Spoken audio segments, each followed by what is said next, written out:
Jasmine Crockett walked into The View, expecting a political debate with Whoopi Goldberg, and walked out as the face of the biggest media scandal in U.S. history. Betrayed, silenced, and nearly erased, her words were twisted, and millions believed the lie. But within hours, she turned the entire narrative upside down, triggering massive consequences for The View. $2.4 billion penalties, a national broadcast ban on political content, and a collapse in public trust. So what exactly did she do? Stay with us. This is a story worth every second of your time. The studio lights were warm, but not blinding. Jasmine Crockett sat straight in her chair, mic clipped perfectly to her lapel, a fresh coat of neutral tone powder on her face, courtesy of a polite makeup artist who'd called her a breath of fresh air in this place. Across from her sat Whoopi Goldberg, veteran host, cultural icon, gatekeeper of The View. She offered a warm smile, practiced but persuasive, and said how thrilled they all were to welcome a rising star in modern politics. The energy in the room was respectful, admiring even. Jasmine smiled back, gracious but guarded. She had walked into the studio that morning believing this would be a meaningful opportunity, a national platform where she could talk about her work in Congress, the fight for clearer voting laws, the loopholes that disenfranchised working-class families, especially black and brown ones. She had prepared facts, real stories. She came in not to promote herself, but to advocate for those who never got airtime. At first, it went as expected. Softball questions, a compliment about her boldness, a laugh about her shoes. The crowd applauded when she said, "Democracy must serve the people, not intimidate them." But then came the pivot. It was Whoopi who leaned forward, hands folded, voice low and even, almost too casual. "But Representative Crockett," she said, "do you think all voters truly understand the complexities of these election reforms you're pushing? Some would say parts of the working class, maybe even rural communities, just don't have the tools to grasp it." The room didn't fall silent, but it went still. Jasmine's face didn't change, but her brain shifted into overdrive. She'd heard this trick before. Frame the question in concern, not accusation. Pretend it's neutral when it's designed to paint you as arrogant if you answer truthfully, or ignorant if you don't. She responded slowly, carefully. "Our job as lawmakers isn't to judge who deserves to vote. It's to ensure that every citizen, regardless of education or income, has equal access to truth, to understanding, to the ballot box. When we fail to provide that access, the system is broken, not the people in it." Her voice was calm, steady. Her eyes didn't flinch. She said what needed to be said, and she believed, as she often did, that clarity would win. But what she didn't see, what she couldn't see, was the man in the control room already slicing the audio, isolating the one part of the sentence where she'd said, "Some voters just don't have the tools to grasp it." The word tools now dangled like a noose. The show ended. They all smiled, thanked her. Whoopi gave her a slight nod, distant, unreadable. One of the other hosts patted her on the back and said, "You handled that well." She left the building with a bottled water in one hand and a note card of media contacts in the other. She felt the air shift when she stepped outside, but she didn't know why. 20 minutes later, her phone buzzed, and again and again.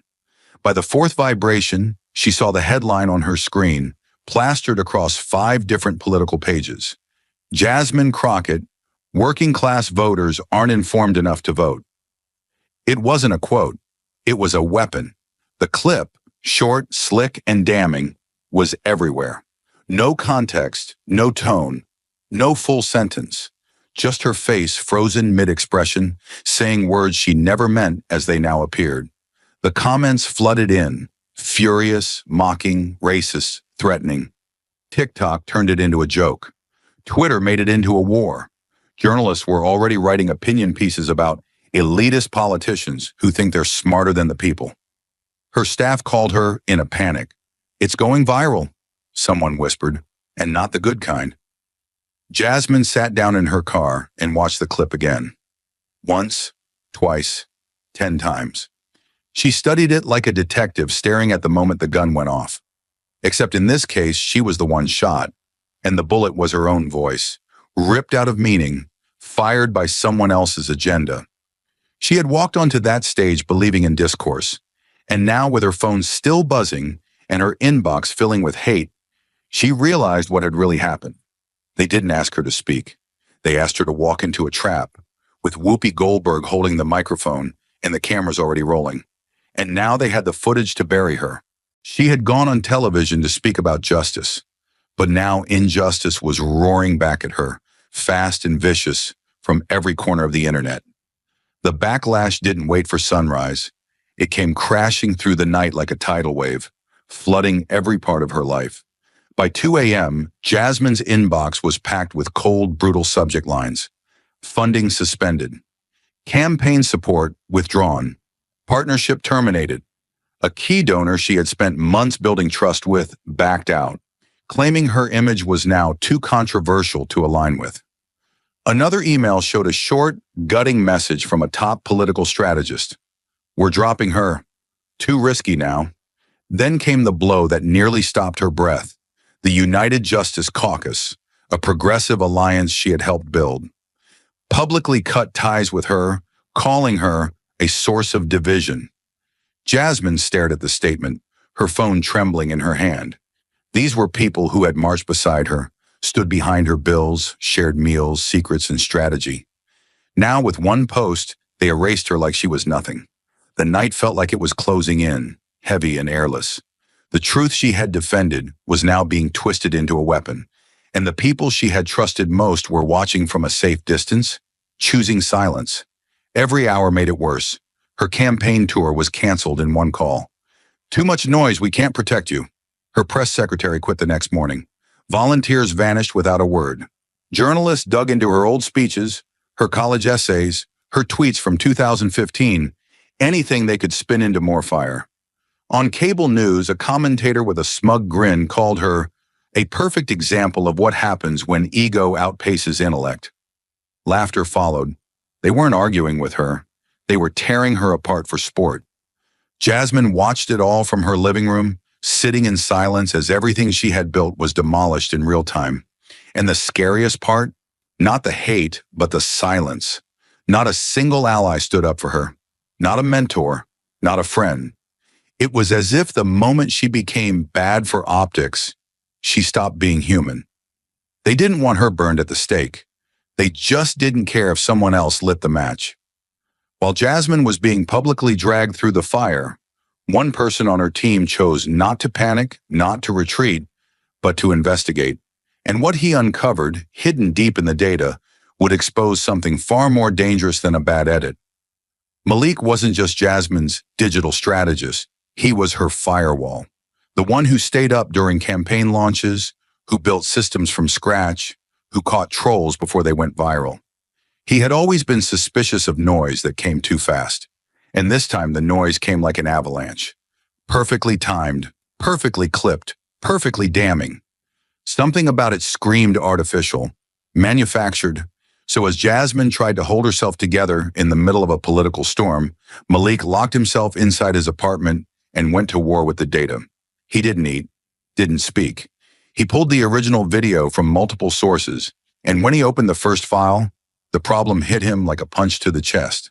The creation time embedded in the video's metadata, its digital fingerprint, said 8:07 a.m. Jasmine's interview hadn't even started until 9:42 a.m. That meant the video, the exact one now circling every major political channel, tearing her reputation apart, had been created over an hour before she ever spoke. It shouldn't have existed. Not unless someone already had access to raw, unedited footage. Or worse, had already planned what the world would see, long before it actually happened. His hands trembled as he pulled deeper into the server logs. He tracked down the first place the video appeared, a small but verified media page on a fringe political outlet known for inflammatory content. The upload time, 9:25 a.m., 17 minutes before the view had even gone to commercial break. Malik's heart was pounding now. He cross-referenced IP addresses, source servers, internal routing paths. Everything pointed back to a media agency quietly subcontracted by the View's parent company, an external, digital consulting firm supposedly brought on to boost online engagement. He dug into their archives, pushing through layers of restricted access until he found a file labeled March Assets Day of .zip. It had been uploaded 2 days earlier, and inside him was a nightmare dressed as a folder.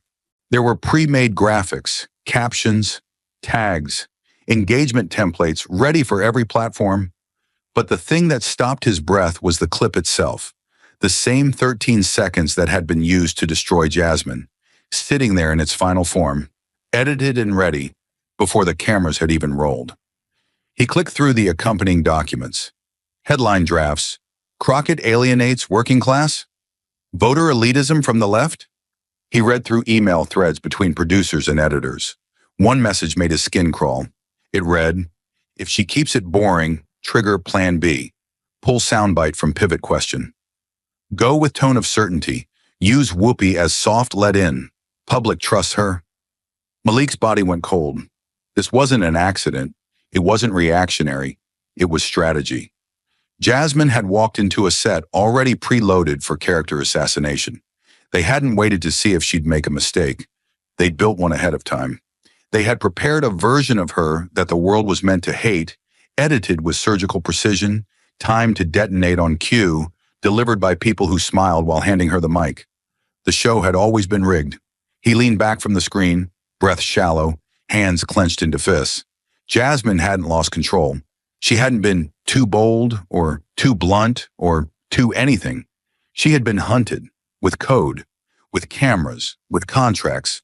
And Malik, staring into the artificial glow of weaponized content, whispered to himself, not in shock, but in fury. This wasn't journalism. This was entrapment in high definition. Malik had given her the proof. The rest of the world had turned its back. Now Jasmine didn't need approval. She needed accountability. The decision to sue wasn't made in anger. It was made in silence. The kind of silence that follows after you've lost your name, your future, your voice. Jasmine sat in a private conference room, blinds shut, the table covered in hard drives, printed screenshots, email chains, and legal pads scribbled with notes in red ink. Her legal team watched her carefully, waiting for hesitation. There wasn't any. She looked at them with steel in her spine and said, "We file. We file against all of them." Her tone wasn't emotional. It was surgical. ABC, the media giant. The View, the show that had handed her a microphone and a trap at the same time. And most importantly, the political media firm operating in the shadows, funded by undisclosed donors, that had uploaded the weaponized video before the interview even aired. The complaint didn't call this a media mistake. It called it what it was: deliberate character assassination with national consequences. This wasn't about a personal grudge. It was about the abuse of a public platform to reshape the truth, and by doing so, reshape an election. The lawsuit wasn't thin. It was hundreds of pages long, built like a missile. It traced timelines, IP addresses, internal memos, server logs, and media patterns. It broke down in painful detail how a single manipulated sentence had been seen, shared, and believed by tens of millions of people, many of them voters in swing states where trust is razor thin and damage spreads like wildfire. It showed how her endorsements had vanished in 24 hours, how 5 major donors dropped her like dead weight, and how entire campaign partnerships went dark. Some silently, some publicly, all cold. Her speaking engagements were canceled. Her name was scrubbed from upcoming panels. One progressive network even pulled an ad with her face in it, issuing a vague apology for causing confusion. But there was no confusion. There was only cowardice, and a carefully orchestrated effort to erase her from the race before she had the chance to run. And Jasmine knew exactly why. They didn't fear what she said. They feared what she represented. Her legal team calculated the damages meticulously. This wasn't about inflated numbers. It was about real loss, tangible, provable, undeniable. They gathered data on how the clip had influenced voter sentiment in at least 4 battleground states, showing measurable dips in polling for reform candidates after the video went viral. Experts confirmed that over 18 million unique users were exposed to the doctored clip within the first 72 hours. They cross-referenced that with drops in campaign contributions, speaking fees, advertising contracts, and internal analytics from social media platforms. The result was staggering. $2.4 billion in combined political and economic damages, not including what was done to her name. The lawsuit named it plainly. What occurred was not defamation. It was calculated electoral disruption by means of media manipulation. And Jasmine, standing in the middle of that storm, no longer pleaded for fairness.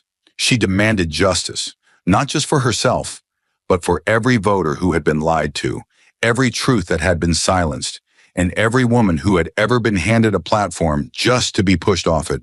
She hadn't just filed a lawsuit, she had stepped onto a battlefield where truth was on trial.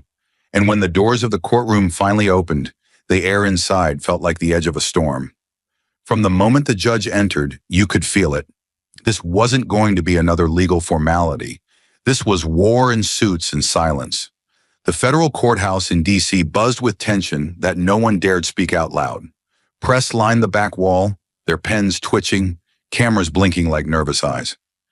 Jasmine sat upright, her expression unreadable, the weight of everything that had been done to her held behind a jaw that hadn't clenched since childhood. Across from her, the defense team, 4 men, 2 women, all tailored and polished, stood with calm, rehearsed confidence. ABC's lead attorney walked to the front like he owned the floor. His voice was smooth, the kind that sounds like authority even when it's wrapped in excuses. He spoke of broadcast deadlines, human error, production fatigue. This was an oversight, he said, hands open, tone apologetic but distant. A harmless misstep in the editing process. Not malicious, just unfortunate. Some in the jury nodded. Others looked unsure. The courtroom seemed to hold its breath, unsure which way the scales would tilt. But Jasmine knew. She had come prepared for this moment, not to react, but to reveal. Her attorney stood slowly, holding a printed document in one hand and a flash drive in the other. "We'd like to submit internal correspondence from the production team," he said, his voice calm, but carrying a quiet charge beneath the surface. The judge gave a nod. Screens flickered on across the courtroom, and then it appeared. An email thread between 2 producers, dated the night before Jasmine's episode aired. It wasn't long, just 3 lines, but it hit like a bullet. "Trim the quote, make it tight. You want the whole sentence? No, cut it right after. Some voters just don't have the tools to grasp it. Let her hang herself. Internet will do the rest." A full second passed before anyone reacted. Then the room shifted. The silence cracked. The jury collectively froze. One woman put a hand to her mouth. A man near the back muttered something under his breath. "Jesus Christ." The judge looked down, read the printed email twice, then slowly raised his eyes to the defense table. The head attorney for ABC had gone pale. Another lawyer leaned forward, whispering with frantic urgency. But there was no spinning this, no explaining it away. The intent was written in plain language, with timestamps to prove it. They hadn't just aired an edited clip. They planned it, executed it, counted on public outrage to do their dirty work. The judge's voice was measured, but cold. "This court finds sufficient evidence of intentional media manipulation. The claim is no longer a matter of simple defamation." He paused, letting the weight of the words settle. "This case will advance to trial under federal jurisdiction. The allegations strike at the heart of democratic integrity. And that," he said, "is a matter for the highest level of scrutiny." No one applauded. No one needed to. The room already understood what had happened. A line had been crossed, not just legally, but morally, historically. And Jasmine, she didn't smile. She didn't move. She sat still in her chair as the courtroom shifted around her, knowing this wasn't a victory. It was just the first crack in the wall they tried to bury her behind. They had said it was a mistake, but now it had a time, a name, a voice, and most of all, a motive.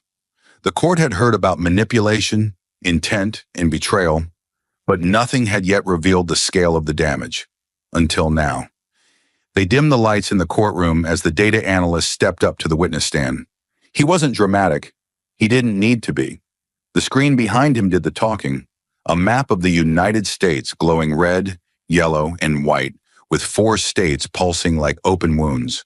Michigan, Wisconsin, Arizona, and Georgia. We tracked the immediate voter response following the viral spread of the manipulated video, he began, pointing to a graph that showed steep drops and spikes in real time. The numbers you're about to see are not theoretical. These are confirmed behavioral shifts backed by geotagged metadata, search history trends, and direct voter response polling. The room had gone completely still, not just quiet, frozen. On the screen, a bold line traced across the map to Michigan, where the drop was most dramatic. In this state alone, the analyst said, 15,372 early voters changed or canceled their ballots within 48 hours of the video's release. There was no guesswork. He showed search engine timestamps. He showed text logs from political canvassing groups reporting voter confusion and anger. One undecided voter wrote in a recorded response, "I saw the clip. That woman doesn't believe in people like me. I'm voting against her side." The room felt colder with every number. The analyst moved to the next slide. Wisconsin. Here, over 8,000 people unsubscribed from progressive campaign updates in a single day. Not over time. Not after a debate. In one day. The day the clip went viral. Then Arizona appeared, where 3 candidates associated with Jasmine's political network were pulled from town hall debates due to a public optics concern. The audience in court shifted in their seats, uncomfortable, some whispering under their breath. Georgia came next. Negative ad engagement, people clicking, reacting angrily, and sharing those reactions spiked 300% overnight, he said. Our analysis shows that over 1.8 million impressions were driven directly by the misinformation tied to this video. The numbers weren't opinion. They weren't theory. They were fact, written in code and confirmed by machines. Then came the question. Jasmine's lawyer stood and asked the one thing the whole courtroom needed to hear. Would you say this video altered the democratic process in a measurable way? The analyst didn't blink. Yes, in 4 states. Possibly more. It didn't just influence feelings, it influenced ballots.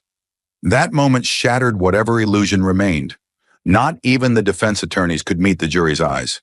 The judge leaned forward, hands folded, jaw clenched. Cameras in the press section clicked like rapid gunfire, capturing history in motion. Later that evening, headlines would flood the world. A talk show changed the election, wrote the New York Times. Democracy hacked by daytime TV, reported the Washington Post. And in bold type across international media came the phrase that would haunt the industry for years. The first time in history, a talk show rewrote the direction of a national vote. Jasmine didn't speak. She didn't have to. For the first time since the nightmare began, it wasn't just her telling the truth. Now the data was telling it for her. The numbers had spoken. The maps had shown the damage. And the lies had been exposed. But now came the most human part of the trial, the moment when someone from inside the machine would finally step forward. The bailiff called her name, and all chatter died. Whoopi Goldberg entered the courtroom like a shadow everyone recognized, not because of her fame, but because of what she represented, a trusted voice, a cultural cornerstone, someone the public believed would always tell the truth. She walked slowly, deliberately, past rows of lawyers and reporters, her heels clicking like slow drum beats against the floor. When she sat down at the witness stand, she didn't look at the cameras. She didn't smile. She looked tired, older than she had on TV, not in years, but in weight. Jasmine sat across the room, still and unreadable. Everyone in that room knew this moment wasn't just about what Whoopi would say. It was about what she hadn't said until now. The oath was read. She nodded. Her hand went up. Her voice was low. Then came the question. Ms. Goldberg, were you aware that Representative Crockett's interview had been edited before it aired? Whoopi looked straight ahead. No blinking, no shifting, just silence, and then the truth. Yes, she said. I was told that edits were made, and I was also told that if I said anything about it, I could be sued for breach of contract. Her voice didn't crack. It didn't rise. But it didn't need to. The entire room felt the weight of those words drop like iron. For a full 5 seconds, no one moved. Not the jury, not the attorneys, not the reporters scribbling in their notepads. The judge didn't interrupt. He didn't need to. The silence itself was a verdict. This wasn't just an admission, it was a shift in reality. Because if someone like Whoopi Goldberg, a woman who built her legacy on speaking truth to power, had been told to stay silent, what chance did anyone else have? The defense attorneys tried not to flinch, but they did. One looked down. Another whispered urgently, but it was too late. The jury had seen it. The public would soon see it. And the question, now echoing through the minds of millions, wasn't about Jasmine. It was about the world beyond that witness stand. A world where corporate contracts could bury the truth, where the face of trust itself had been told to play along or pay the price. Reporters began typing furiously. Phones buzzed across newsrooms. That night, the footage of Whoopi's testimony would break through every channel, every feed, every dinner table conversation. And across headlines, one line began to appear again and again, with a mix of disbelief and dread. If even Whoopi was told to stay quiet, then who else is being silenced? No one left the courtroom with answers, but everyone left with something far more dangerous: doubt. The truth had been told. The silence had been broken. But now came the moment Jasmine had waited for. Not a speech, not an apology. Proof. Numbers cold enough to make power flinch. He was not the kind of witness people expected to steal the room. No spotlight, no firebrand delivery.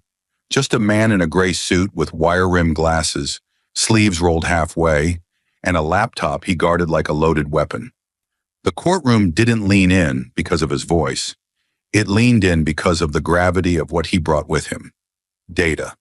Clean, unforgiving, inarguable data. He began simply.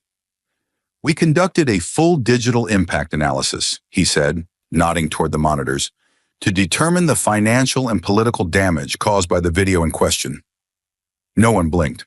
The screens lit up behind him, charts, heat maps, timelines, all built from millions of online interactions, campaign dashboards, and advertising records. "What we discovered," he continued, "was not just virality. It was measurable devastation." He pointed to a red spike that appeared on the graph. Within the first 48 hours, the altered clip reached 6.2 million unique viewers. From there, we tracked the fallout. Campaign donations dropped by 42%. Event bookings were canceled across 4 states. Volunteer signups plummeted. Then came the number no one was ready for. Based on standard campaign valuation models, each view of that video caused approximately 38 cents in measurable harm through lost revenue, voter disengagement, media withdrawal, and polling impact. Murmurs rippled through the room. One juror's eyes widened. The expert didn't slow down. "That amounts to over $2.4 million in damage per hour during the first 2 days alone. Over the course of a week, it compounded. Endorsements didn't just freeze, they reversed. Partners didn't just pause, they pulled out. By the time we reached day 7, the campaign had effectively collapsed." He stepped back as the monitors showed the financial trajectory of Jasmine's campaign. A rising curve, steady, then a sudden cliff, a collapse not caused by failure, but by fabrication. "We also accounted for long-term political fallout," he added. "Speaking fees, partnership contracts, network appearances, all slashed. Not because of poor policy, but because of perceived toxicity caused by a manufactured narrative." Then finally came the number. The total loss, calculated using 6 independent models, confirmed by 2 outside firms, and cross-verified against internal campaign financials. $2.4 billion. He looked directly at the judge now. "This is not a theoretical estimate. This is the damage done when falsehood is allowed to move faster than fact. When a lie is designed, distributed, and monetized." The courtroom was silent, dead silent. The jury looked stunned. Even the judge took a long pause before speaking. He flipped through the report like it was a eulogy in data form.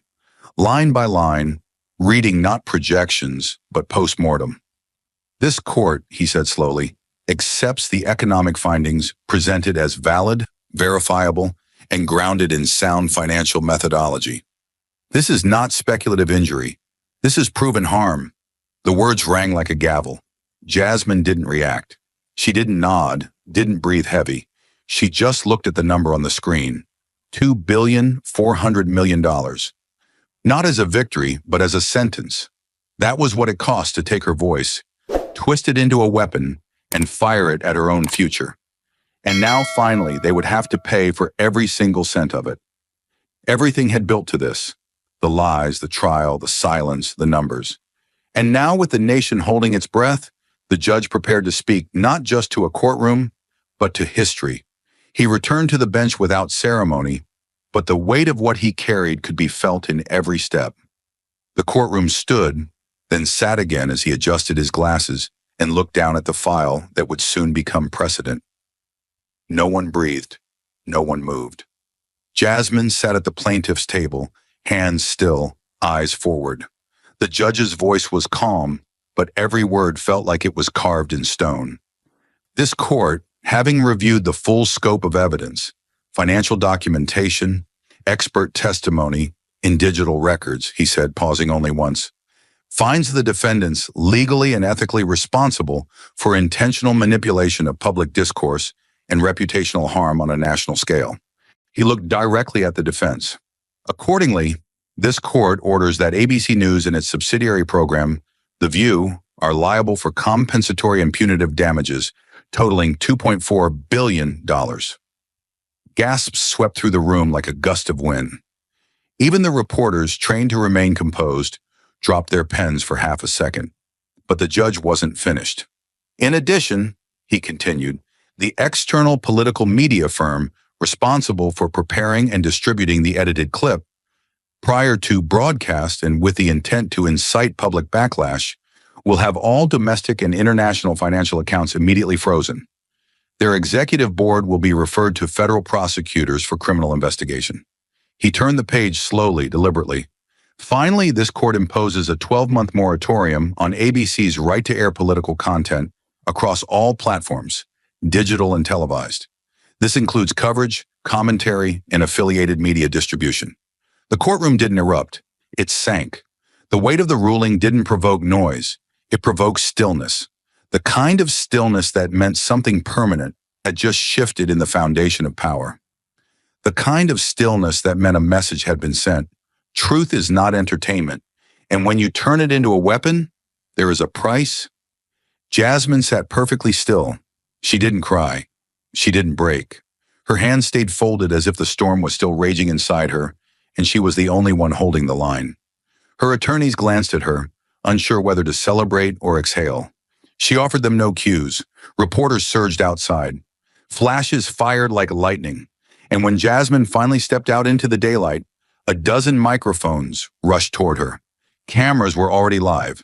Her name was trending again, this time with words like vindicated, unbreakable, historic. But when she spoke, there was no victory in her voice, only clarity.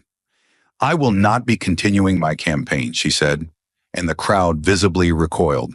She waited, then added, because justice is not a springboard, it is a guardrail.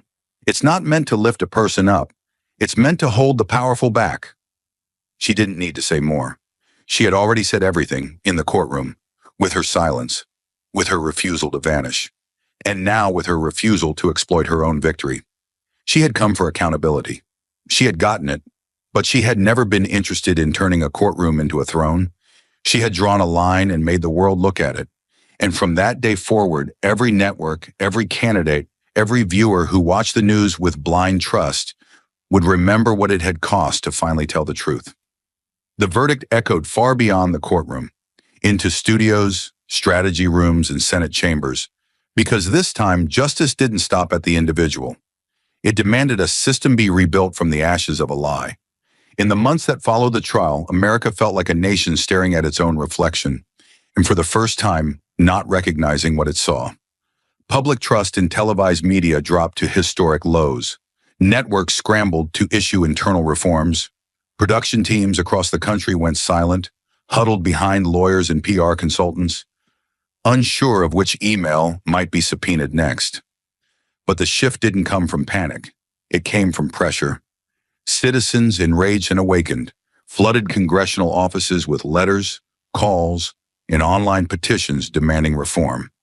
They weren't asking for apologies. They were demanding guarantees. Guarantees that what had happened to Jasmine, what had been done to millions of viewers, would never happen again. The momentum was undeniable, and what began as outrage became a bill. A bill became a vote. And in a rare act of unity, Congress passed the most sweeping digital media accountability law in modern history. It was called the Digital Content Integrity Act, and it changed everything. No longer could a television network hide behind editing discretion or production timelines. Under the new law, every broadcast, news, political, or commentary, was required by federal mandate to archive its unedited original version, with timestamps, file integrity checks, and public availability within 48 hours of airing. If any footage was altered for clarity, time, or tone, it had to be disclosed on screen in real time. Red banners, audio cues, a full public changelog, no exceptions, no backdoors. Violations would trigger steep financial penalties in public hearings. For the first time, the truth wasn't just an expectation, it was a legal requirement. Anchors who once improvised over facts now read scripts with precision. Editors who cut segments now double-checked compliance reports. The industry didn't just adapt, it was put on notice. But legislation alone wasn't enough. Lawmakers, fueled by the trial's impact and a tech industry now begging to look clean, went further. They turned to technology, not just to regulate, but to lock truth into code.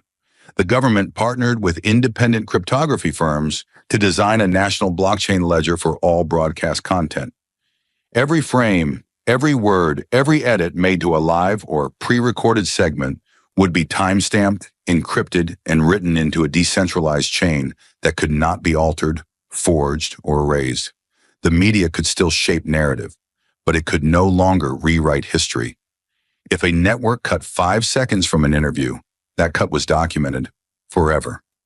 If a producer trimmed a sentence, the original was preserved. And if a lawsuit ever came again, the truth wouldn't be hidden behind legal firewalls or human memory. It would be etched in code. Networks resisted at first. There were threats of constitutional challenges, complaints of government overreach, arguments about editorial freedom. But the public was unmoved. The memory of what had been done to Jasmine, and by extension, to them, was still raw. Advocacy groups held mass digital protests, calling it the right to the real. Polls showed over 80% of Americans supported the new standards. Sponsors began pulling funding from non-compliant media groups. The market didn't wait for regulation. It enforced its own version of integrity. By year's end, even the loudest opponents quietly updated their infrastructure. The blockchain was here. The truth would be versioned, verifiable, and viewable forever. In classrooms, students now studied the Crockett case the way previous generations studied Watergate, not just as a legal moment, but a turning point in cultural trust. Universities launched new programs in media forensics and digital transparency. Journalism professors began their courses not with lectures on ethics, but with Jasmine's clip, and the altered one played side by side. It was no longer enough to tell the truth. The industry had to prove it. News anchors signed off each night by acknowledging whether the segment had been edited.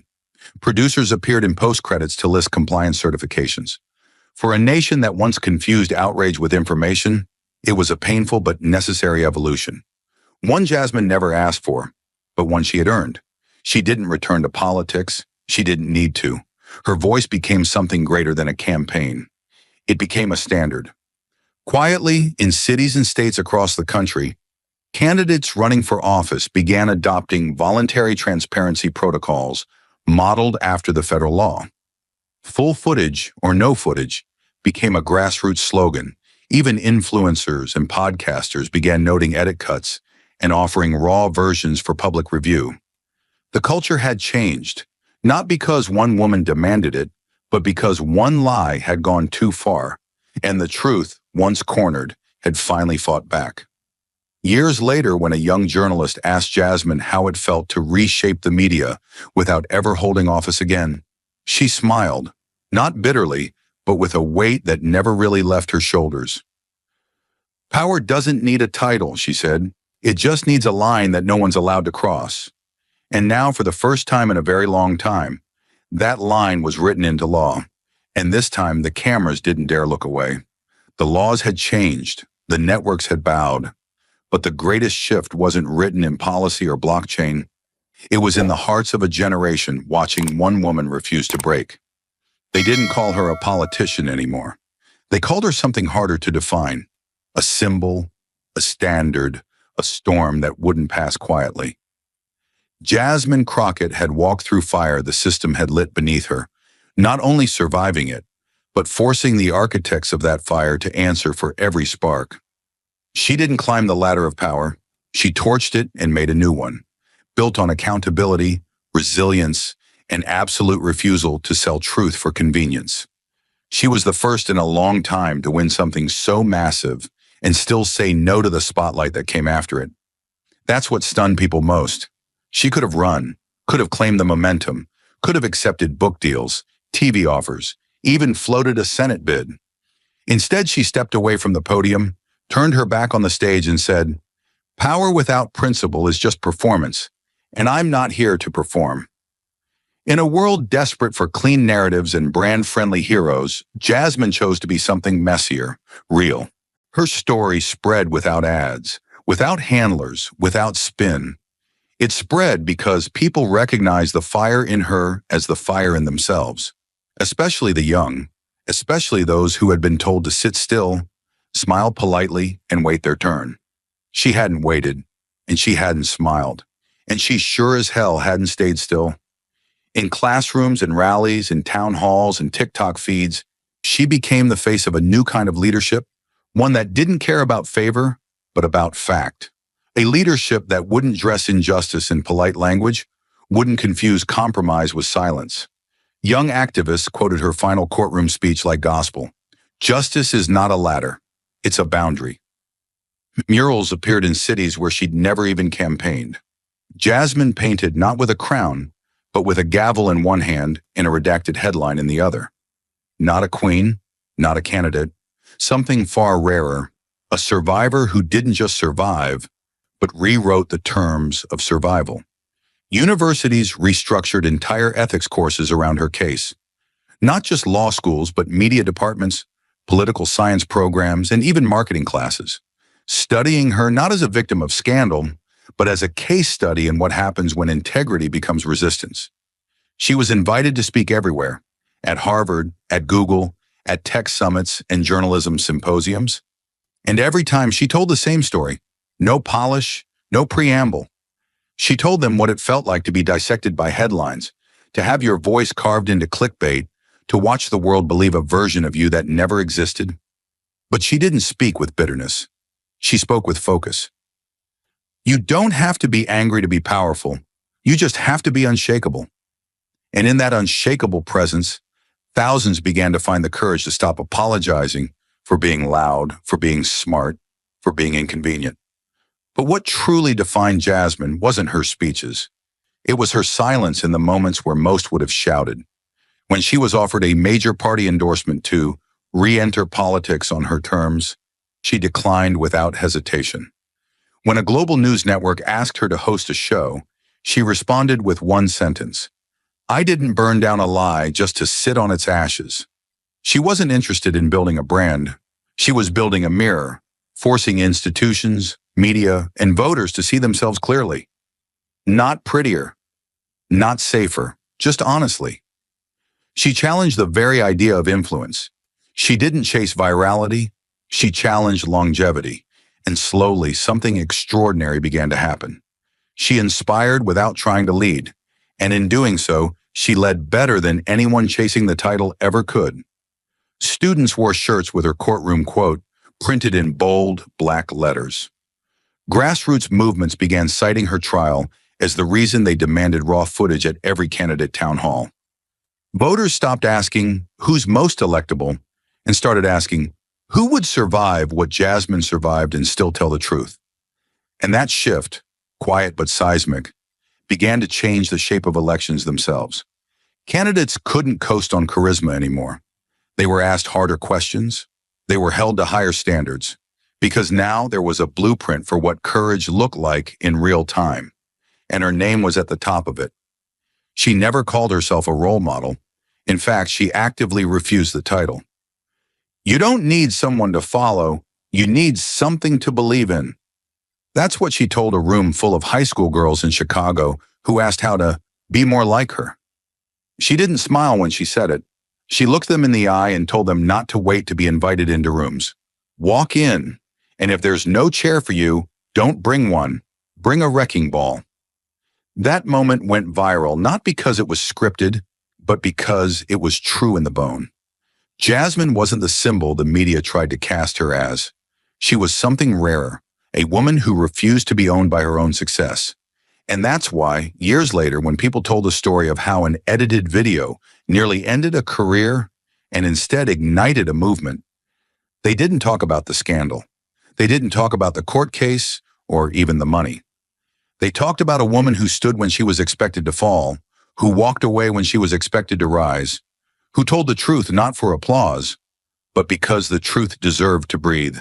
She didn't run for anything after that. She didn't have to. She became the measure. History often marks its heroes by what they win. Jasmine Crockett was remembered for what she refused to take. Power without accountability, a platform without integrity, applause without truth. Years passed, but her name never slipped into the quiet corners of memory. It didn't fade into footnotes or hashtags. It grew, not through propaganda, not through PR, but through practice. Jasmine became more than a story of survival. She became a method, a mirror, a measure. It started in the smallest places. Local classrooms.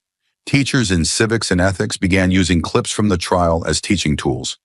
Not the dramatic parts, the still moments, the silences, the lines she didn't say, the restraint she showed when she could have lashed out. Young students, many hearing about her for the first time, asked the same question. Why didn't she run? And the answer came not from textbooks, but from lived reflection. Because she didn't need to. Her purpose wasn't to collect office. Her purpose was to redraw the moral blueprint for how we hold systems accountable. And in doing so, she gave future leaders something far more valuable than a campaign strategy, a compass. Across college campuses, her legacy took on a second life. Professors assigned research projects called post-Crockett political models, where students analyze media through a new lens, not just for bias, but for intentional distortion, digital velocity, and trust degradation. Journalism students began refusing to submit edited interviews unless the raw audio was attached. It wasn't just compliance. It was cultural rebellion against convenience. They didn't want shortcuts. They wanted receipts. And it wasn't just academics. Candidates who came after Jasmine faced a new kind of question from voters, blunt, pointed, and unflinching. If they edited your words tomorrow, would you fight or fold? Would you stand alone if no one clapped? Would you tell the truth if the cost was everything? Some flinched. Some didn't run at all. But others, young, determined, unpolished, stood taller because she had knelt at no one's feet. They didn't mimic her speeches. They mimicked her silence. They mimicked her refusal to make victory transactional. They mimicked her fire, not loud, not chaotic, but steady. The kind of fire that burns quietly through the lies and leaves behind only what can't be moved. Newsrooms began installing Crockett protocols, internal safeguards inspired by her trial. Every edit to a political interview had to be logged. Every soundbite required a version trail. Some networks resisted at first. Others embraced it. Knowing trust was now their only currency. One veteran anchor put it simply, "We can't afford another Jasmine, not because she broke us, but because she proved how easy we were to break." Her legacy didn't live in monuments. It lived in policies, platform terms, and broadcast compliance checklists. It lived in the disclaimers added to the bottom of news segments. It lived in the new standard for town halls. Raw feed required, live access preferred. Some called it overkill. Most called it overdue. And then came the next wave. The youth she had never met, but who carried her fire like inheritance. They weren't just students. They were activists, artists, technologists, teenagers who built open source tools for verifying video authenticity. Gen Z creators who stitched her courtroom quotes into spoken word performances and protest signs. High schoolers who quoted her not because she was famous, but because she was the first adult they'd ever seen walk through the flames and not ask for applause on the other side. On social media, she was never viral for scandal or gossip. She was viral for what she didn't say, what she didn't do, the line she refused to cross. In a digital age obsessed with spectacle, Jasmine Crockett became an icon of restraint as revolution, of choosing the harder road when the easier one was paved with attention and applause. Even the entertainment industry shifted. Films, documentaries, limited series dramatized her story, but with one rule: no fictionalizing the courtroom. The truth, raw and untouched, was more powerful than any writer's embellishment. One director described the footage as the most honest monologue ever caught on camera, but Jasmine declined every offer for executive producer credits. She didn't want to shape how she was remembered. "Let the truth stand on its own, or don't tell it at all," she told them. Years after the trial, when she made rare public appearances, it was never for herself. She showed up for whistleblowers, for survivors of digital defamation, for young women being dragged by the same machine that once tried to unmake her. She didn't offer them advice. She offered them tools, lawyers, technologists, fact-checkers. She showed them how to protect their names, their words, their story, and more importantly, how not to trade their truth for validation. Her influence went international. Countries in Europe and South America began drafting Crockett clauses into media regulation proposals. Clauses requiring transparency in post-production, live archive requirements, and open-source review access for political segments. The UN held a summit on digital sovereignty and narrative manipulation, with Jasmine's case as the opening keynote. She didn't attend. She sent a message. Democracy dies when storytelling replaces evidence. Don't confuse applause with truth. Don't let narrative outrun the facts. And that line, delivered in plain text, read without music or fanfare, was printed on the back of every summit delegate's badge. Yet through all this, Jasmine never capitalized. She lived quietly, refused memoir deals, turned down honorary degrees. She answered emails from victims of media sabotage, helped pro bono when she could, and disappeared again. Not because she was retreating, but because she knew the difference between presence and performance. Her presence had done enough. The system that once tried to erase her had been forced to rewrite itself around the very values it tried to destroy. And so when people asked if Jasmine Crockett would ever come back, run again, lead again, claim what was once nearly stolen, the answer was always no, because she had already led. Not by running for office, but by forcing an entire generation to question who controls the story and why they ever trusted that story in the first place. It was written by hand. No press release, no ghostwriter, no filtered screen between emotion and ink. Just Jasmine, alone at a desk, with a pen that moved slower than usual, as if her hand knew this wasn't just a note. It was a reckoning. The night before the verdict, when the cameras had been packed away and the courthouse emptied into silence, she sat with the weight of the world on her chest, not because she feared losing, but because she feared what victory would demand of her. Power always came with a cost, and she had paid too many already. The letter began without greeting. No dear, no date.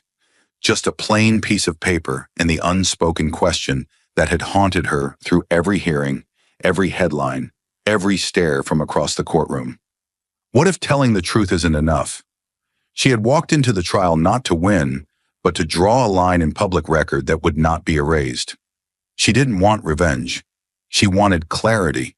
She wanted it on the books that what had been done to her was real, that she wasn't crazy, that she hadn't overreacted, that the damage had names, systems, hands. But even with all that, the data, the court, the witnesses, there was a part of her that knew the real victory wouldn't be something a judge could declare. It would come only if people listened, really listened, and learned to recognize the machinery before it spun again.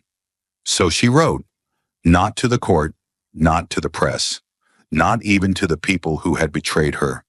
She wrote to the next person it would happen to, someone younger, someone still soft around the edges, someone who hadn't yet learned that the world doesn't need you to be wrong to destroy you. It just needs you to be inconvenient. They will come for your voice first, she wrote, her script neat but firm, every word pressed deep into the page like it was trying to survive fire. Not with chains or gags, but with edits, with cuts, with the version of you that sells better than the truth. She remembered the first time she saw the video, the one that started it all. It was like staring into a mirror that had been warped just slightly, not enough to be absurd, but just enough to make people believe it more than they believed her. That was the power of manipulation. It didn't scream, it suggested, it let silence do the bleeding. She wrote about that silence too. The worst part wasn't the lies, it was the quiet from people who knew better, colleagues, allies, people who had once stood beside her on podiums, now suddenly unavailable, monitoring the situation, waiting for facts, even as those facts screamed at them from court documents and open servers. They will say they support you, she wrote, but support will never arrive louder than a whisper, and never before you bleed publicly first. But she didn't write those lines to break the next person's spirit. She wrote them as warnings, as coordinates, as truth from someone who had already walked the unlit road. She wrote so they would not feel alone when the world made them feel monstrous for defending their name, so they would not mistake public silence for personal failure. Then came the part of the letter that her hand hovered over for nearly 5 minutes before writing, the part that scared even her, not because of what it said, but because of how honest it was.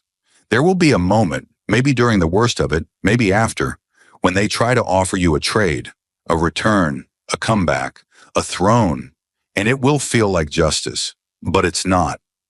She knew that moment intimately. The phone calls after the trial, the offers, the power. It had come quick and clean, the exact opposite of how she'd been torn down. They wanted her to return to politics, wanted her face on book covers, her name on endorsements, her voice on morning shows. She could have ridden the wave straight into a Senate seat, a cabinet position, maybe even a presidential bid. But Jasmine understood something most people never live long enough to realize. Justice, when turned into capital, becomes performance. It loses its soul, its shape, its point. So she wrote that too. Do not let them decorate your survival and sell it as redemption. The world will cheer for you louder the moment you agree to forget what they did. Don't. Let the story live, not as a comeback, but as a warning. She paused then, a long pause, long enough that the pen dried slightly and she had to scribble in the margin to restart the ink. Outside the window, the city hummed. Unaware that one floor above, a woman was writing something she would never send, but that might still change the world anyway. In the final paragraph, she wrote not about herself, but about us, the people, the viewers, the consumers of stories who don't know we're being sold narratives instead of knowledge. She called us out with love, but also with fire. Don't just be mad when it happens. Be vigilant before it does. Ask questions, watch the hands, demand the raw cut, not just the polished version. If they control the edit, they control your mind. If they control your mind, they don't need your vote. She signed it without flourish, just her first name.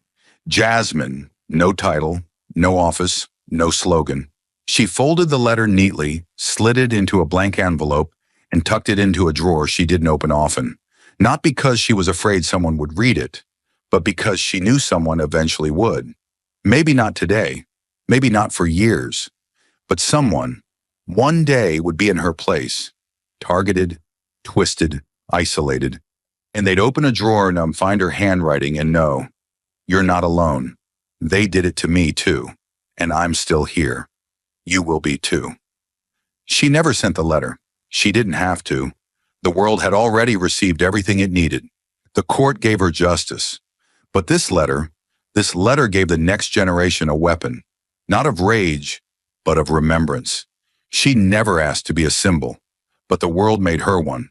And when it did, Jasmine Crockett left behind more than a courtroom victory. She left behind a question the world could no longer ignore. What do we truly owe the truth? The lesson wasn't printed in headlines or wrapped in applause. It was carved in pain, in silence, in the quiet decisions that Jasmine made when no one was watching. The real story wasn't about a lawsuit. It wasn't about numbers or edits or viral clips. It was about what happens when a single human being stands up to a machine designed to flatten them.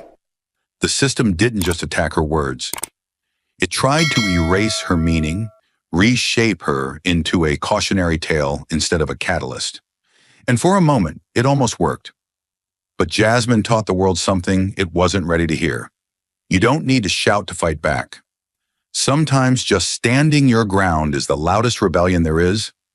She proved that restraint can be power, that dignity can be sharper than revenge, that walking away from the stage, when the spotlight is finally yours, can shake the foundations of institutions more than any applause ever could. But perhaps the most profound truth she revealed wasn't about media or politics or technology. It was about us, about how quickly we consume, judge, and discard, about how little we demand before deciding what's real.